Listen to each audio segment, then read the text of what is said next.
I know diabetes is something has something to do with sugar itself, nothing else really. Well, I just know when you take too much sugar, you get diabetes. I try and eat healthy, try and eat a bit healthier. I don't have sugar in tea or nothing. Most of the healthcare professionals refer the blood glucose as blood sugars. So the people with diabetes think, as long as I don't have sugar, my diabetes is hunky-dory. But that's where they get shocked when the slice of bread changes into blood glucose exactly the way at 3 teaspoons of sugar. They just penny drops for them.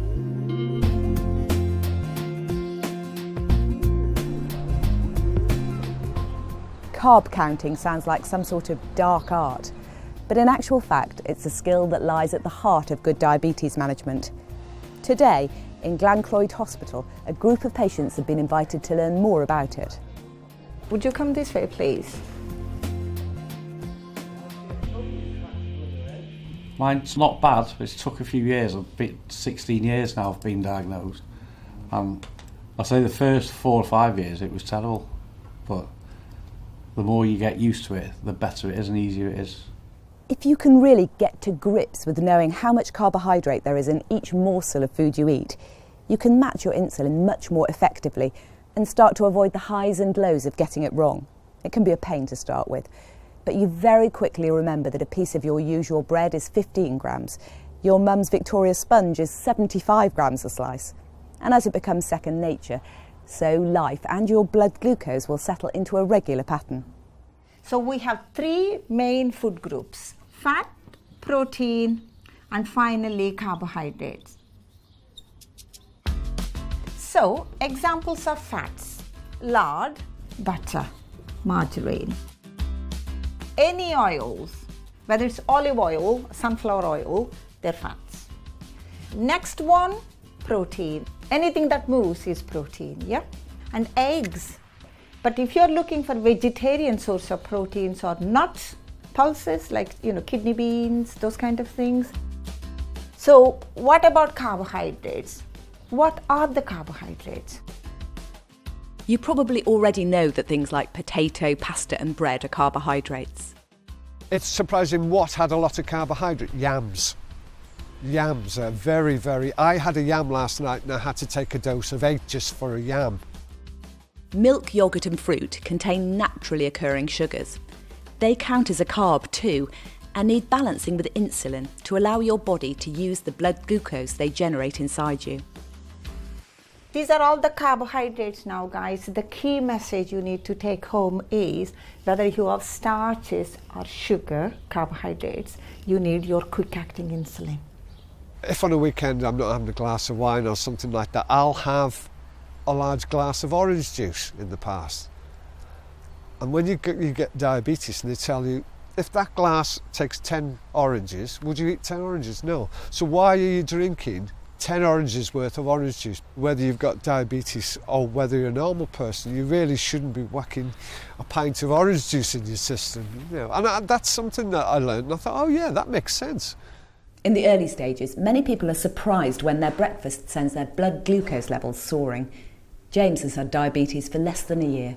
I have mixed breakfasts, I have different stuff every day and stuff like that. But I never knew how much carbs and stuff are in it. Does anyone have brown flakes as their breakfast? Yeah, sometimes. Yeah. Okay. I want you to pour your portion, okay? So I'd have I'd say that much. What's it says? 62. 62 grams. We'll say 60 grams then, yeah? So that's 40 grams of carbs. And then you pour at least 1 glass of milk. That's 10 to 20 grams of carbs. And then if someone slices a banana on the top, that's another 20 grams of carbs. Do you see my point? How we're adding on to it. So if you don't take enough insulin, you're not going to get good control, are you? No. This is where your carb counting skills are essential. For some people, 1 unit of insulin will balance 10 grams of carbohydrate. If that's you, you'd need about 8 units for that breakfast with a carb count of 80 grams. But for others, 1 unit might balance 15 grams of carbohydrate, and it might vary between the morning and evening. Your dietitian will help you work it out, and getting used to it will mean that the control of your diabetes will be better.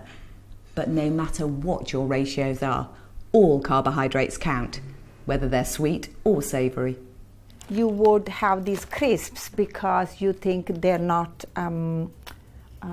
sweet, isn't it? They don't have enough sugar in them.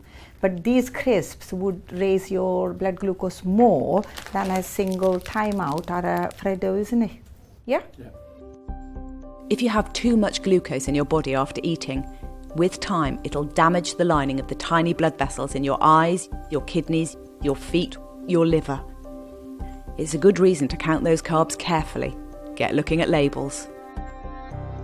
In the UK, the label reads carbohydrates of which sugars. That's how it reads. So when you want to take insulin for your carbohydrates, you want the total carbohydrates, not just the sugars. Okay? So ignore the sugar bit and take the total carbohydrates. So per pack sandwich, how many, guys? 29.8. Shall we say 30 grams then? Yeah. Well done. There are carb counting tables, carbohydrate scales. I found some helpful reviews on the diabetes.co.uk forum, and they have really useful advice there on eating out. If you're partial to a burger and chips, pizza, things out of the deep fat fryer, do remember that too much fat causes weight gain, which in turn will increase your resistance to insulin, meaning that you might end up having to have more insulin to stay in balance. So do keep an eye on your diet and your weight. Definitely important to get educated. I thought I was educated. Obviously I wasn't. Not as much as what I found out today. And that's just been, an hour and a half. And I've learned so much.